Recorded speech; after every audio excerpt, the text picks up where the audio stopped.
Cerita ini dibuka dengan narasi yang disampaikan Jonathan Kent. Ya, dia adalah ayah angkatnya Clark Kent. Orang-orang sekarang cenderung memanggilnya The Man of Steel, si manusia baja. Dia mengira putranya itu adalah orang paling terkenal di dunia. Bukan berarti dulunya dia pernah tertarik untuk menjadi orang yang terkenal. Dia mampu melompati gedung tinggi dengan satu lompatan, mengubah aliran sungai besar lebih cepat dari peluru yang melaju kencang. Saat itu di Kansas pada sore hari, tepat di depan rumahnya, Clark Kent berteriak memanggil ayahnya yang sedang membajak ladang untuk mengingatkannya sudah saatnya waktu untuk makan malam. Jonathan pun bercerita bagaimana dulunya dia bersama istrinya Martha Kent. Pada suatu malam ada suara yang terjatuh mengerikan yang mereka dengar. Suara itu berasal dari atas langit. Mereka bergegas mencari tahu apa yang terjadi di dekat kebun mereka dan menemukan roket yang terjatuh. Sampai hari ini Jonathan tidak dapat memikirkan cara lain untuk menggambarkannya. Di dalam roket itu ada seorang bayi dan tidak ada sedikit goresan yang ada pada tubuh bayi itu. Sejak saat itulah mereka memutuskan untuk mengadopsi bayi tersebut, menganggap bayi pria itu adalah putra kandung mereka meskipun Clark memiliki sifat seperti Martha. Di saat ini Jonathan kesulitan untuk memindahkan sebuah batu yang besar dengan besi. Clark menawarinya untuk membantunya dan setelah membantunya mereka pun makan malam.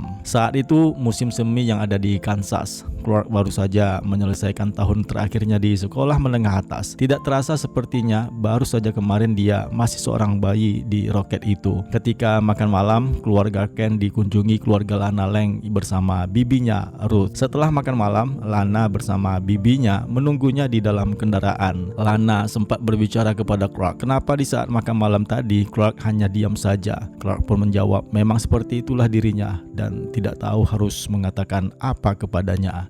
Beberapa saat kemudian, Jonathan menikmati pai buatan istrinya. Jonathan berbicara kepada Martha tentang putra mereka di sore tadi. Clark berubah luar biasa dan dia berbeda dengan orang lain. Ada banyak hal yang tidak diketahui Martha. Setiap hari Clark menjadi bertambah kuat, berbeda dengan anak-anak yang sebaya dengannya, dan apa yang bisa dilakukannya tidak bisa dilakukan oleh anak laki-laki yang lain. Dengan kekuatan dan kemampuan yang sepertinya tidak memiliki batasan apapun, apa sebenarnya yang sedang mereka hadapi? Mereka berharap putra mereka menjadi orang yang baik dan benar. Di saat Martha bertanya kepada Jonathan, apakah mereka tidak sengaja membicarakan putra mereka itu, yang tentu saja dapat didengar oleh putra mereka? Jonathan menjawab, tidak mungkinlah si Clark mendengarkannya karena posisi mereka itu jauh dari kamarnya. Namun ternyata di kamarnya Clark Kent dari tadi mendengarkan pembicaraan kedua orang tuanya, membuatnya merenungkan dirinya sendiri. Clark tidak sengaja mendengarkan kata-kata orang tuanya yang mendiskusikan ketidakpastian mereka tentang masa depan putranya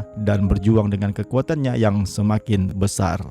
Suatu hari, Clark bersama Lana dan Petros berjalan ke tengah kota. Mereka berbicara mengenai liburan musim panas, di mana Petros berencana akan ke metropolis dengan kereta api, sedangkan Clark dan Lana belum tahu entah kemana. Clark telah mengenal Lana Lang sepanjang hidupnya, meskipun bibinya yang bernama Ruth merasa sulit untuk membesarkannya dengan benar. Martha selalu berkata, Lana sudah memutuskan untuk bersama Clark, tapi Jonathan tidak pernah melihatnya. Sedangkan Petros, ya seorang tipe anak yang mudah menyerah. Mereka memasuki tempat minum-minum. Di sana ada beberapa warga Smallville yang dikenal oleh Clark, seperti Ed Corman, si pemilik kedai. Dia menjadi pewaris satu-satunya kedai The General Store setelah ayahnya meninggal. Ann Winston mengelola The Feed and Green. Tom Landers adalah tukang reparasi dan orang yang sok tahu di Smallville. Caleb Stone punya tempat di ujung jalan, 2 kali lebih besar dari tempat keluarga Ken dan setengah lebih beruntung.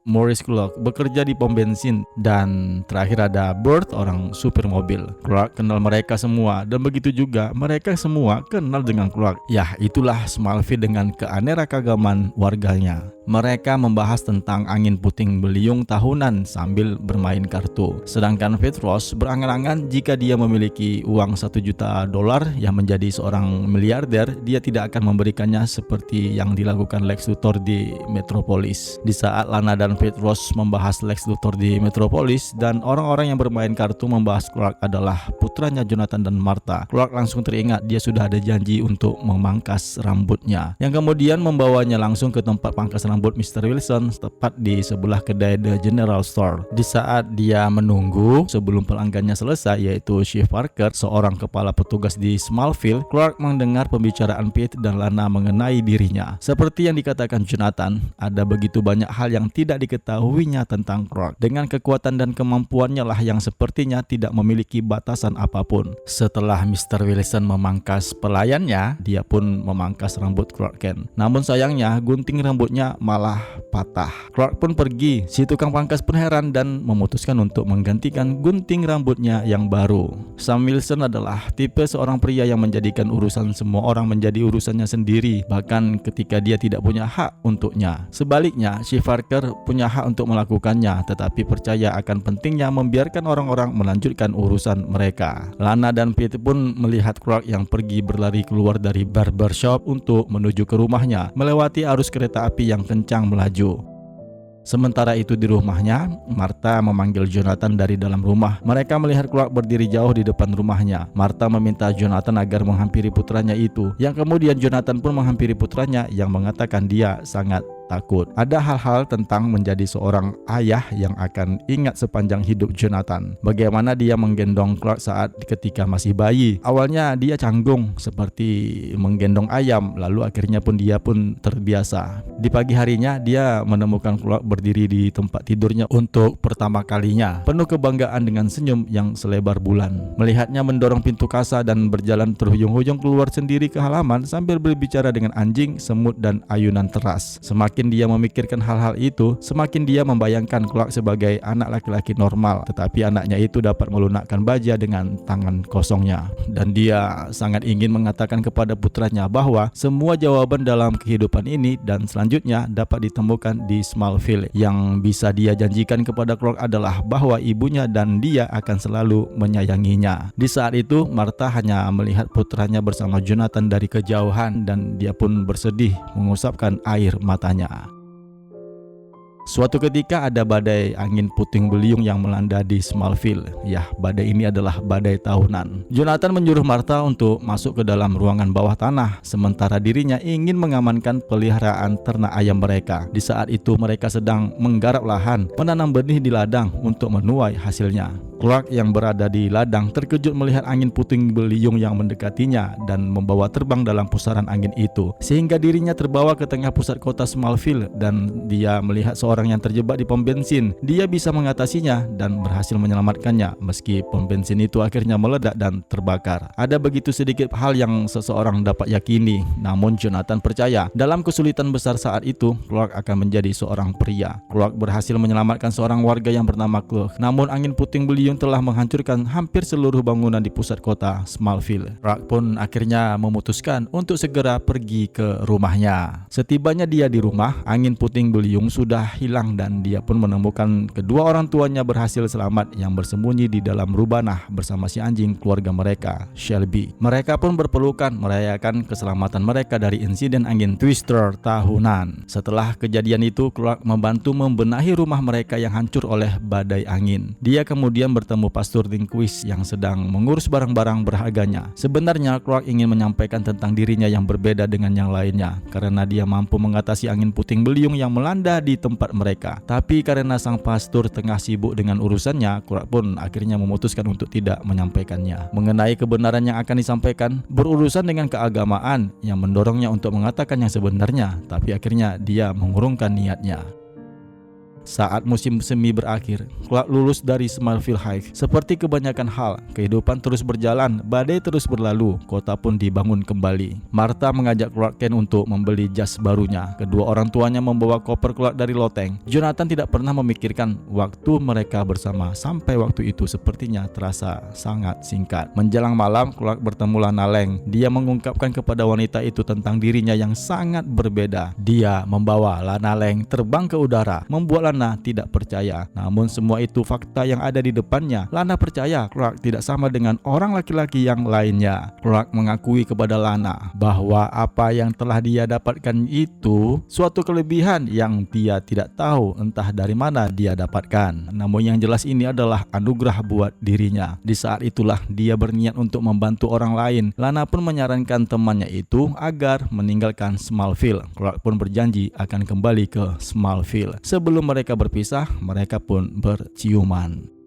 Sebelum pergi merantau ke Metropolis, Clark mendapatkan nasihat dari Martha agar menggunakan kekuatannya itu untuk kebaikan. Sedangkan Jonathan menganggap bahwasanya selama mereka membesarkan putranya itu, sepertinya sudah saatnya untuk melepaskannya agar menemukan jati dirinya di dunia luar. Saat Clark menghampiri ayahnya yang menatap cakrawala matahari terbenam, dia bertanya apakah ayahnya itu tidak bosan melihatnya terus-menerus. Di saat senja seperti inilah, menurut Jonathan, dia masih tegak berdiri untuk menatap matahari itu dan menegaskan bahwa dia tidak akan pernah bosan menatapnya. Di kota Metropolis dan waktu pun berlalu. Seorang tikus desa meninggalkan Smallville dan menjadi tikus kota. Jonathan tidak begitu peduli dengan Metropolis yang menurutnya tidak akan dapat melihat cakrawala kecuali putranya terbang di atasnya. Menurutnya, mungkin itulah sebabnya Clark memilih menetap di Metropolis. Di sana dia mendapatkan pekerjaan sebagai seorang jurnalis di berita harian Daily Planet yang dipimpin oleh Perry White yang memiliki watak yang keras dalam mengatur perusahaan. Di tempat kerjanya itulah Clark berkenalan dengan seorang teman pria bernama Jimmy Olsen, seorang fotografer